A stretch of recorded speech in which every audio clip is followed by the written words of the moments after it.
Friends నేను వచ్చేసి మన ఛానల్లో కొత్త ట్యూటోరియల్ అయితే మీ ముందుకైతే తీసుకురాబోతున్నాను. ప్రీవియస్గా మనం సి లాంగ్వేజ్ ట్యూటోరియల్ అయితే చేసాం కదా. ఇప్పుడు వచ్చేసి మనం HTML ట్యూటోరియల్ అయితే చేయబోతున్నాం. ఈ ట్యూటోరియల్ వచ్చేసి దాదాపు ఒక 30 to 35+ వీడియోస్ అయితే రాబోతున్నాయి అనమాట మొత్తం HTML గురించి. ఇప్పుడు వచ్చేసి మనం HTML యొక్క ఇంట్రడక్షన్ అయితే తెలుసుకుందాం. అసలు HTML అంటే ఏంటి, సో దాని గురించి అయితే తెలుసుకుందాం. ఫస్ట్ ఆఫ్ ఆల్ మనం HTML గురించి తెలుసుకోవాలి కదా. అసలు HTML అంటే ఏంటి, అసలు ఎందుకు యూజ్ అవుతుంది ఏంటి అనేది. So HTML stands for hyper text markup language. So ఈ హైపర్ టెక్స్ట్ మార్కప్ లాంగ్వేజ్ మనం దేనికోసం యూజ్ చేస్తామంటే HTML యూజ్ చేసుకొని వెబ్ పేజెస్ అయితే క్రియేట్ చేయొచ్చు. సో వెబ్ పేజెస్ అంటే ఏంటి అంటే, ఇప్పుడు ఎగ్జాంపుల్ మీరు ఒక వెబ్సైట్ తీసుకోండి. ఆ వెబ్సైట్ లో కొన్ని పేజెస్ అయితే ఉంటాయి కదా, home page, contacts page, about page, ఇట్లా కొన్ని పేజెస్ అయితే ఉంటాయి కదా. సో ఈ పేజెస్ అన్నిటిని కలిపి మనం ఒక వెబ్సైట్ గా తయారు చేస్తాం అనమాట. అంటే HTML యూజ్ చేసుకొని మనం వెబ్ పేజెస్ అయితే క్రియేట్ చేయొచ్చు. ఆ వెబ్ పేజెస్ ని ఒక పేజ్ కి ఇంకో పేజ్ కూడా లింక్ చేయొచ్చు అనమాట. సో అలా లింక్ చేస్తే మనకి ఆ పేజెస్ అన్ని కలిసి ఒక వెబ్సైట్ అనేది మనకి వస్తుంది అనమాట. అంటే మనం HTML యూస్ చేసుకుని ఒక వెబ్ పేజ్ యొక్క స్ట్రక్చర్ అయితే మనతో డిస్క్రైబ్ చేయొచ్చు అనమాట. అంటే ఇవి ఇప్పుడు ఎగ్జాంపుల్ ఒక వెబ్ పేజ్ లో టైటిల్ ఉంది, ఇమేజ్ ఉంది, సో ఇట్లాగా ఈ కంటెంట్ ఉంది, ఒక పారాగ్రాఫ్ ఉంది.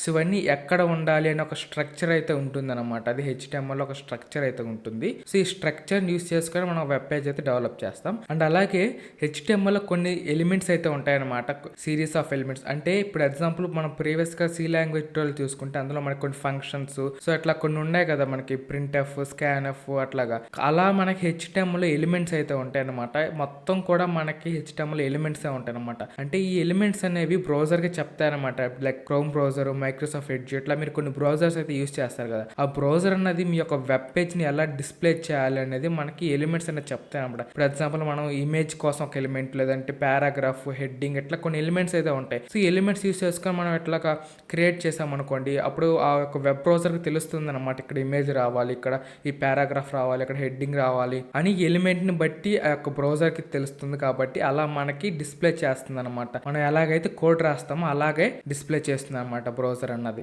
సో ఇప్పుడైతే మీకు అసలు HTML అంటే ఏంటి అని అర్థమైంది కదా. ఏ సింపుల్ HTML డాక్యుమెంట్ అంటే మనం ఈ ప్రోగ్రామ్ ని డాక్యుమెంట్ అనేది అంటాం అనమాట. లైక్ మన టెస్ట్ డాక్యుమెంట్, సో ఇట్లా కొన్ని డాక్యుమెంట్స్ అయితే అంటాం కదా, వర్డ్ డాక్యుమెంట్. అట్లాగే మనకి HTML అనేది కూడా మనం HTML డాక్యుమెంట్ అని అయితే పిలుస్తాం అనమాట. ఇప్పుడు వచ్చేసి HTML డాక్యుమెంట్ లో మీరు చూసినట్టయితే మనకి ఇది ఒక స్ట్రక్చర్ అనమాట. అంటే మనకి ఈ ప్రోగ్రామ్ అనేది మనకి ఎలా ఉంటుంది అనేది మీరు చూడొచ్చు. నెక్స్ట్ వచ్చే వీడియోస్ లో మీకు ఇంకా డీటెయిల్ గా చెప్తాను. అసలు HTML అంటే ఏంటి, హెడ్ అంటే ఏంటి, బాడీ అంటే ఏంటి, సో ఈ డాక్ టైప్ ఎందుకు వాడుతున్నాం, సో ఇవన్నీ కూడా మీకు నెక్స్ట్ వచ్చే వీడియోస్ లో మీకు డీటెయిల్ గా అర్థమయ్యేటట్టు చెప్తాను. సో ఇప్పుడు నెక్స్ట్ పేజ్ లో చూసుకుంటే what is an HTML element. So example మీకు ఇక్కడ నుంచి ఇక్కడ వరకు ఏదైతే ఉందో ఇదంతా కూడా ఎలిమెంట్ అనమాట. ఇప్పుడు ఎగ్జాంపుల్ ట్యాగ్ నేమ్ ఉంది, అలాగే కంటెంట్ గోస్ హియర్, అండ్ అలాగే ట్యాగ్ నేమ్ అని ఉంది. సో ఇదంతా మనకు ఒక ఎలిమెంట్ అనమాట. ఇప్పుడు వచ్చేసి HTML పేజ్ యొక్క స్ట్రక్చర్ చూద్దాం. అంటే HTML మన వెబ్ పేజెస్ అయితే క్రియేట్ చేస్తాం కదా, సో దాని యొక్క స్ట్రక్చర్ చూడండి. ఫస్ట్ వచ్చేసి మనకు కోడ్ లో HTML ట్యాగ్ అయితే ఉంటుంది. సో ఇప్పుడే చెప్పాను కదా ట్యాగ్స్ అనేది మనకి ఎట్లా ఉంటాయి అనేది.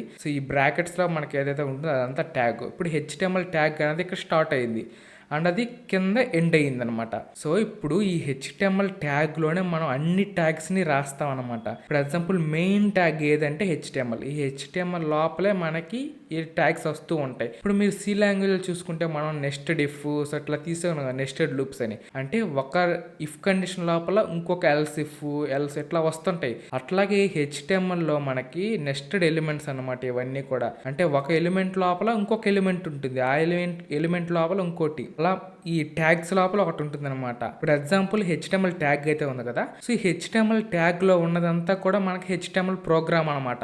ఈ HTML లో మనకి డిఫరెంట్ ట్యాగ్స్ వస్తాయి అనమాట.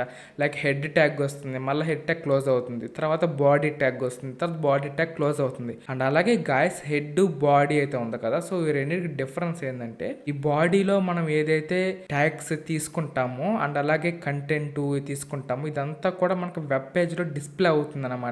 ఈ హెడ్ లో మనం ఏదైతే తీసుకుంటామో అది దాదాపుగా 90% అయితే మనకి వెబ్ పేజ్ లో డిస్ప్లే అవ్వదు ఈ హెడ్ ట్యాగ్ లో తీసుకునేవి. కానీ మనం చాలా వరకు యూజ్ అవుతుంది అనమాట మనకి హెడ్ ట్యాగ్ లో. లైక్ ఎలాగంటే ఒక వెబ్ పేజ్ కి ఇంకో వెబ్ పేజ్ లింక్ చేయడం, సో ఇట్లాగా ఇవన్నీ కూడా అయితే ఉంటాయి అనమాట ఈ హెడ్ ట్యాగ్ లో. ఈ బాడీ ట్యాగ్ లో మనం కంటెంట్ మన వెబ్ పేజ్ లో మనకి ఏదైతే విజిబుల్ అవుతుందో ఆ కంటెంట్ అంతా దీంట్లోనే ఉంటుంది. సో ఇది ఫ్రెండ్స్ ఈ వీడియో. సో ఈ వీడియో మీకు అర్థమైంది అనుకుంటున్నాను. సో ఈ వీడియో కనుక మీకు నచ్చినట్టయితే వీడియోని తప్పకుండా లైక్ చేయండి. అలాగే మీ ఫ్రెండ్స్ కూడా ఈ వీడియో అయితే షేర్ చేయండి, ఎవరికైతే వెబ్ పేజెస్ క్రియేట్ చేయాలని ఇంట్రెస్ట్ అయితే ఉందో. అండ్ అలాగే ఎలా అనిపించింది కింద కామెంట్ చేసి మన ఛానల్కి ఎంతవరకు మీరు కనుక సబ్స్క్రైబ్ అవ్వకుంటే వెంటనే సబ్స్క్రైబ్ అవ్వండి. చాలామంది వీడియోస్ చూస్తున్నారు కానీ మన ఛానల్కి అయితే సబ్స్క్రైబ్ అయితే అవ్వట్లేదు అనమాట. కాబట్టి సబ్స్క్రైబ్ అవ్వి బెల్ ఐకాన్ అయితే ఆన్లో పెట్టుకోండి. Thank for watching. జై హింద్.